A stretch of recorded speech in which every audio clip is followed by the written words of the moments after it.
देश भर में पेट्रोल डीजल गैस के बढ़ते दाम ने आम आदमी को हलाकान परेशान कर दिया है। आज के दौर पर आम आदमी का जेब पूरी तरह से खाली हो चुका है, क्योंकि लगातार पेट्रोल डीजल और घरेलू गैस के दामों में लगातार बढ़ोतरी हो रहा है।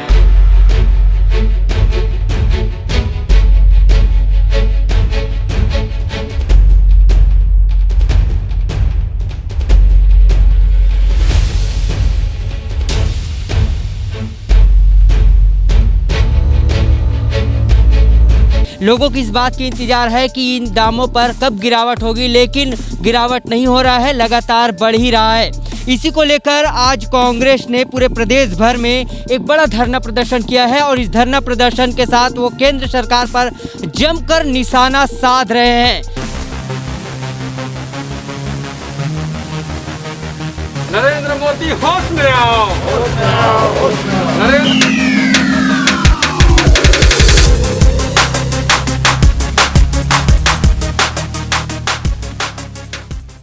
मैं इस वक्त राजिम में हूँ। राजिम के किरवई के श्याम कुटीर में अपने निवास पर राजिम विधायक अमितेश शुक्ला यहाँ पर अपने कार्यकर्ताओं के साथ धरना प्रदर्शन में शामिल हुए हैं और आप देख सकते हैं तख्ती लेकर जो जुमलेबाजी बंद करो, महंगाई ख़त्म करो, इस तरह का लिख कर जो है प्रदर्शन कर रहे हैं। और ठीक आप देख सकते हैं इन प्रदर्शन में राजिम विधायक अमितेश शुक्ला भी बतौर इसमें शामिल हुए हैं और जमकर केंद्र सरकार पर नारे निशाना साध रहे हैं। उनका ये भी कहना है कि लगातार पेट्रोल डीजल के बढ़ते दाम से आम आदमी परेशान है, जिसका जिम्मेवार सीधा वो केंद्र सरकार को ठहरा रहे हैं। ये इस पूरे मुद्दे पर, इस पूरे मसले पर चर्चा करते हैं सीधे राजिम विधायक अमितेश शुक्ला से कि क्या इस धरना प्रदर्शन का असर केंद्र सरकार पर कितना पड़ेगा और क्या इस धरना प्रदर्शन के बाद पेट्रोल डीजल या घरेलू गैस के दामों पर गिरावट होगी या फिर नहीं। सीधा ये आपसे चर्चा कराते हैं।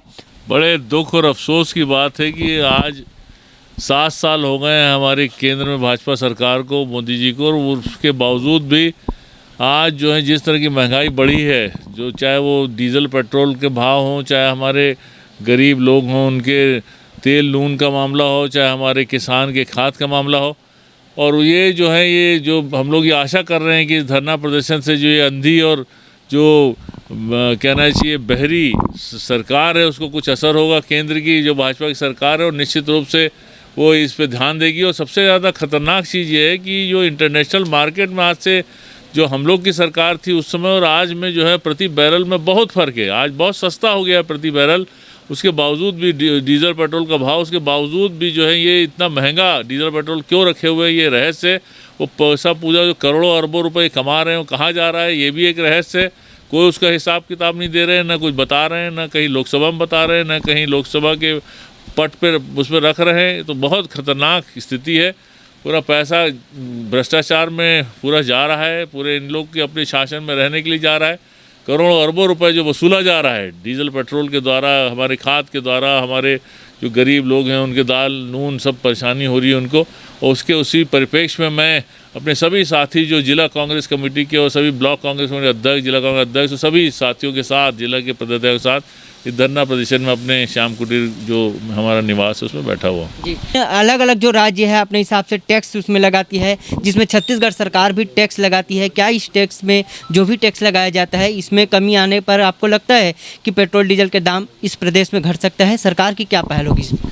देखिए क्या है कि इतना ज़्यादा अभी कोरोना फैला हुआ और हम लोग को इतना उससे संघर्ष करना पड़ रहा है और उसके लिए लगातार हम लोगों को अस्पताल और वेंटिलेटर, ऑक्सीजन और सब पूरी उसकी तैयारी और सब करना पड़ रहा है। तो इसलिए जो है निश्चित रूप से इसको कम करने का प्रयास हम लोग करेंगे, मगर अभी संभव नहीं हो पा रहा है, मगर निश्चित रूप से करेंगे। मगर सबसे पहले तो जो प्रति बैरल इंटरनेशनल मार्केट में जो प्रति बैरल जो भाव है जो हमारे सरकार में, उसका कंपैरिजन करा जाए। मैं तो खुले रूप से बोलता हूँ कि आप उस समय के प्रति बैरल का रेट निकाल ले जो इंटरनेशनल मार्केट में का और अभी का। तो जब अभी इतना सस्ता है तो इतना महंगा क्यों है डीजल पेट्रोल?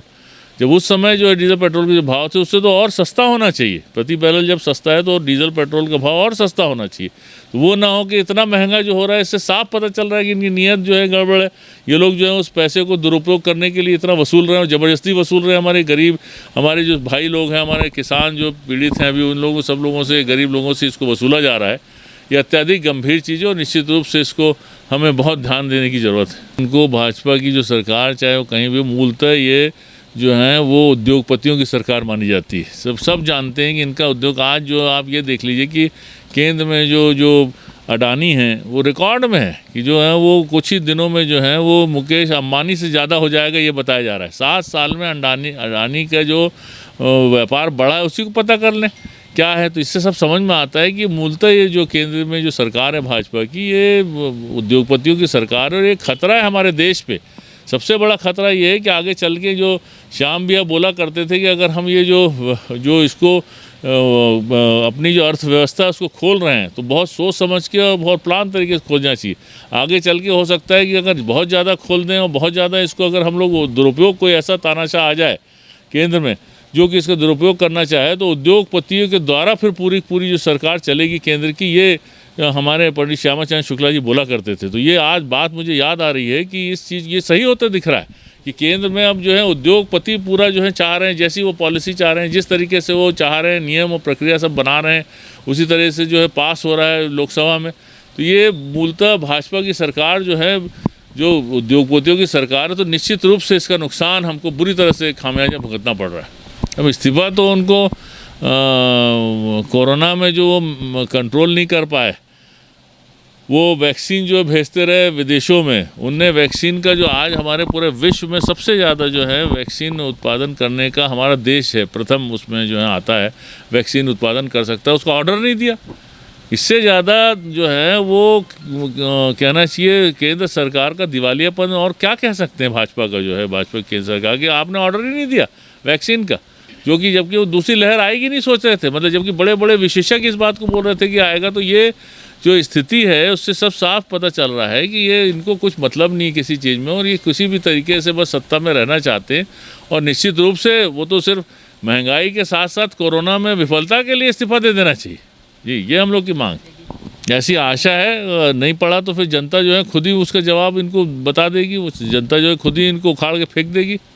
लेकिन एक और सवाल, महत्वपूर्ण ये सवाल है कि पेट्रोल डीजल के दाम, जैसे मैं एक बार और सवाल किया था कि यहाँ जो प्रदेश में लगने वाली टैक्स है उसके बारे में राज्य की सरकार कुछ विचार आगे कर सकती है? निश्चित रूप से विचार करेंगे, क्योंकि कोरोना काल जैसी ख़त्म होता है, अब तीसरी लहर का भी शंकाएँ हैं, आशाएँ हैं, इसके ऊपर वॉच करा जा रहा है, मगर उसके ऊपर निश्चित रूप से उसके ऊपर प्रयास करा जाए, क्यों नहीं करा जाए।